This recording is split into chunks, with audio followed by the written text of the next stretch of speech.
made sure kind of slapped me and said, look, you know what I mean, you know how the industry is. It ain't about the games, it's all about reaching out to these new audiences and shit, you know what I mean, connecting, TV, sports, all that bollocks.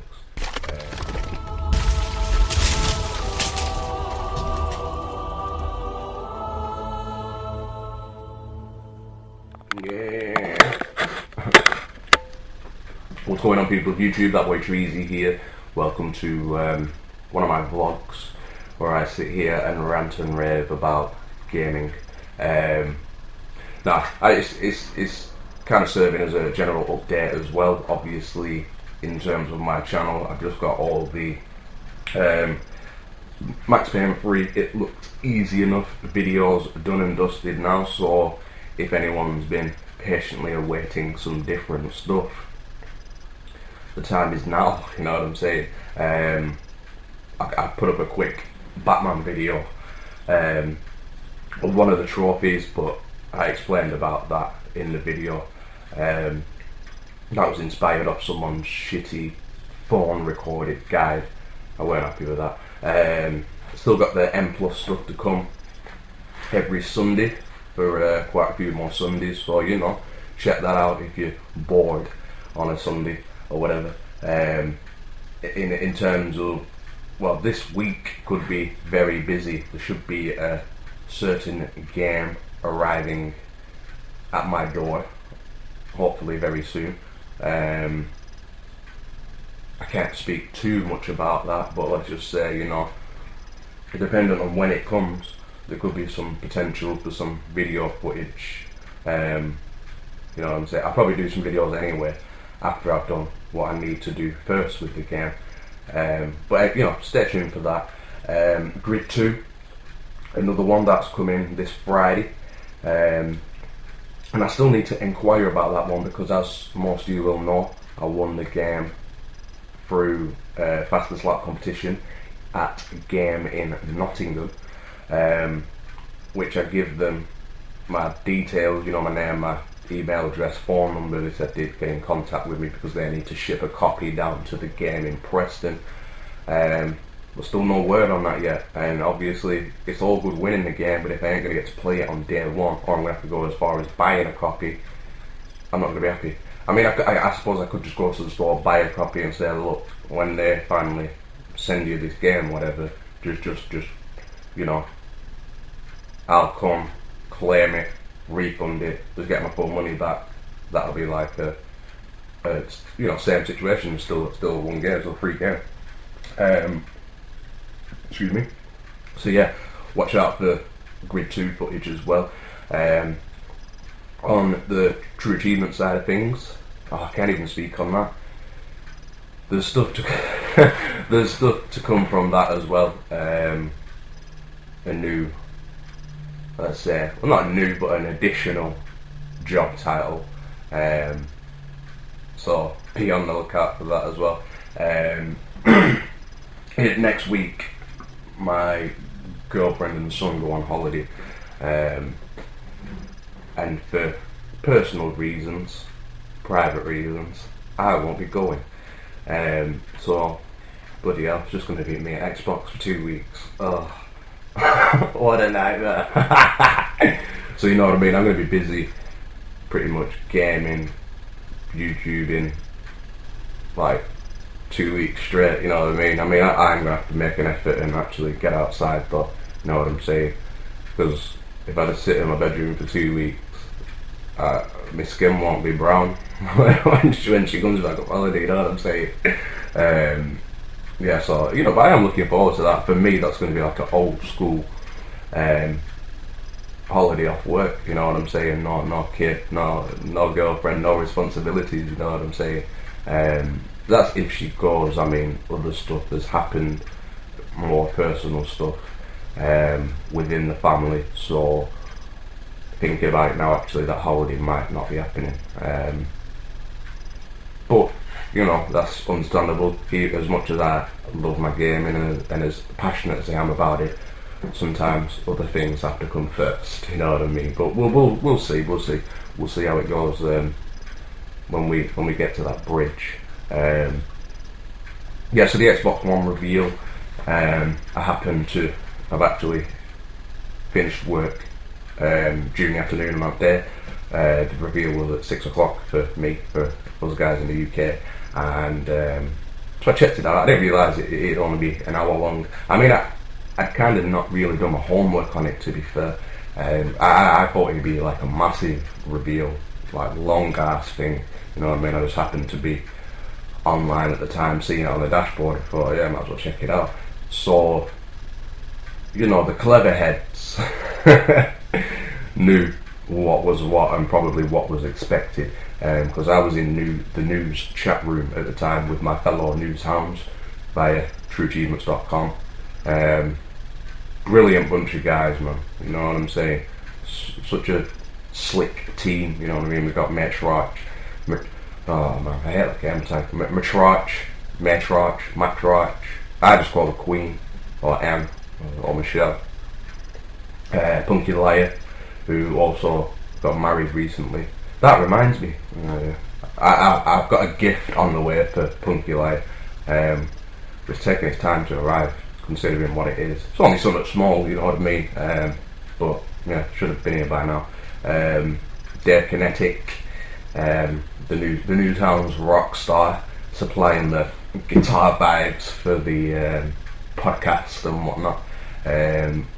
OBJ, like I like Osu because he's like, you know what I mean, he's got that typical American personality that I love, you know what I mean, big, proud, unique, creative, just like some shit you'd see on TV, you know what I mean. Dog of Thunder, the grizzly veteran, Diggs, the wild Canadian. Anyway, so we was all in the chat room, obviously, talking about the event, planning our method of attack for who's going to write what, all that kind of shit. And I was just like bitching about where's the games, you know what I'm saying? And then Matrop kind of slapped me and said, look, you know what I mean? You know how the industry is. About the games, it's all about reaching out to these new audiences and shit, you know what I mean? Connecting, TV, sports, all that bollocks. But that doesn't appeal to me. I mean, alright, look, yeah, I get it, I understand. Like, they want to branch out into new areas and all that shit. But they didn't even branch out to the now audience, the gaming audience. I mean, yeah, alright, they put up Call of Duty Ghost and Forza 5 and a bunch of EA shit, but look, come on, Call of Duty, yeah, I probably will play it. No way will I be buying it on day one, and no way will I pay full whack for it. Well, that depends on how the whole system works with Xbox One. I mean, you could spiral into a conversation of what's going to happen with Love Film, what's going to happen with pre-owned games.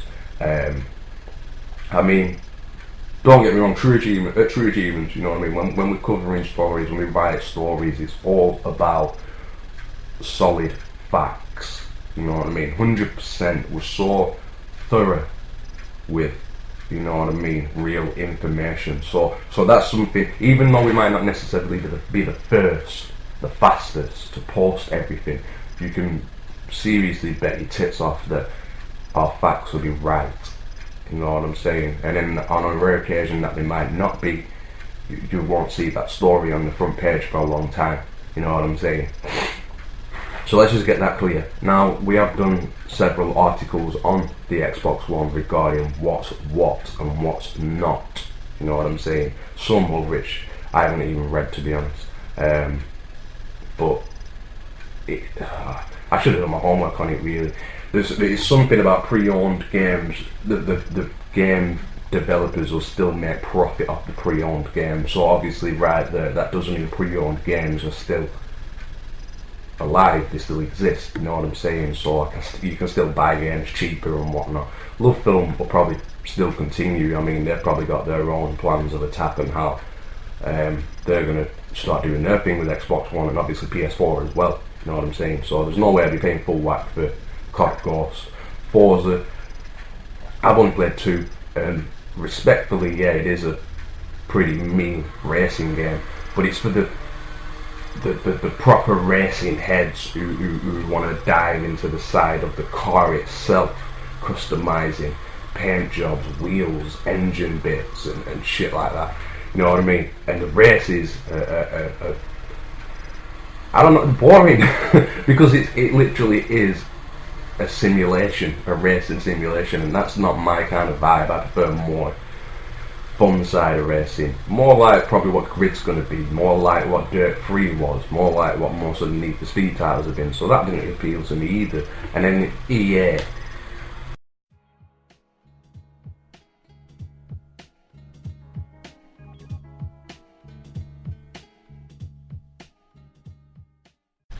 from the game side of things, it's like there was nothing there. You know what I'm saying? Now I know E3 is like whatever 14, 15 days away, and that's where the games are really going to come in. The game talk is really going to come in, so it's going to be interesting to see what's what. But a big blow for me on the Xbox One side of things was it not being backwards compatible. Because if it was, I would have happily bought one early. You know what I'm saying? I got rid of the other Xbox, and then I could carry on working on my backlog. Now the amount of games that probably most of us have, take into consideration the Xbox Live Arcade side of things as well, which won't be going over to the Xbox One. People are going to have some chunky ass backlogs, and it's not just the fact that the games are there unplayed, unfinished, whatever. That's a lot of money you're talking as well. I mean, straight away, just the Xbox Live Arcade side of things, I've got 45 maybe, so money side, I'm not going to work that out right now, but money side of things, there's a lot of money there, and I don't want that money to go to waste by me trading the Xbox 360 in just to get an Xbox One. Now I could just keep both systems, you know what I'm saying, but ideally, with the way money can be these days, I'd want to sell the 360 and just move directly onto the Xbox One. But with the amount of games that I've still got to play, and I want to play, you know what I'm saying, it's not going to happen. The only thing at the minute that will really sway me to get an Xbox One on day one or within the first few weeks or whatever will be obviously the games, if there's some seriously impressive games to come, which there probably will be, but I mean I'm looking for the more, I don't know, unique, harder titles. I mean I just really hope that the games that do come out pussy down on some mainstream, oh we've got to get the noobs into it shit, you know what I'm saying? They've got to keep the hardcore, you know, factor of games going as well. Make some brutal ass difficult games too, you know what I'm saying? But the big factor for me is going to be multiplayer, you know what I'm saying, because there was a little talk in there about all these extra servers, bigger matches, bigger games, all that shit. So straight away you think, Xbox One, Battlefield 4, could we be on some, you know, 64 player matches, maybe even bigger, if that, those kind of vibes come to the Xbox One and multiplayer side of things, I am in, you know what I mean? But that'll be a situation where I probably will keep my 360 as well and probably play both, you know what I mean? Because obviously when it comes to the multiplayer new games, you don't want to miss that buzz of playing with all your friends, because don't forget 1,000 friends as well.